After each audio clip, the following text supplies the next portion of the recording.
জিয়াগঞ্জ রাজা বিজয় সিং বিদ্যা মন্দিরের এনএসএস ইউনিটের বিশেষ উদ্যোগ। এনএসএস ইউনিটের তরফ থেকে করা হলো গঙ্গা নদী বাঁচাও অভিযান। বর্তমান সময়ে দাঁড়িয়ে গঙ্গা নদীতে বিভিন্নভাবে নোংরা সহ পবিত্রতা বজায় থাকছে না, আর তাই এই গঙ্গা নদীকে বাঁচানোর জন্য উদ্যোগ নিল স্কুলের এনএসএস ইউনিট। এনএসএস ইউনিটের তরফ থেকে করা হয় বিশেষ পদযাত্রা এবং এই পদযাত্রার মাধ্যমে মানুষজনকে সচেতনতা করা হয়।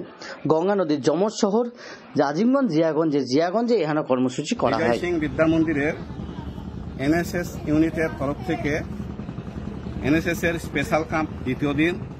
আজকে আমাদের কর্মসূচি হচ্ছে নদী বাঁচাও অভিযান। জিয়াগঞ্জ আজিমগঞ্জ ভাগীরথী নদীর দুই তীরে অবস্থিত। আমরা দীর্ঘদিন থেকে দেখছি যে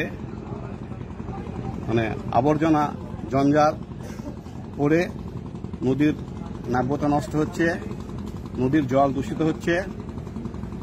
আমরা এই বিষয়ে জনসাধারণকে সচেতন করার জন্য আজকে এসেছি নিমতলা ঘাটে।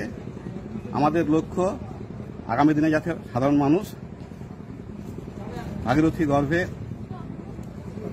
Never throw garbage, do not leave drainage water in water, এই লক্ষ্যকে সামনে রেখে জনসাধারণকে সচেতন করার জন্য আমরা এসেছি। আমার আজকের এই টিমে আমার এনএসএস এর 50 জন ভলেন্টিয়ার আছে। তারা সকাল থেকে ডোর টু ডোর ক্যাম্পেইন করছে এবং সাধারণ মানুষের কাছে আমরা খুব ভালো সাড়া পাচ্ছি।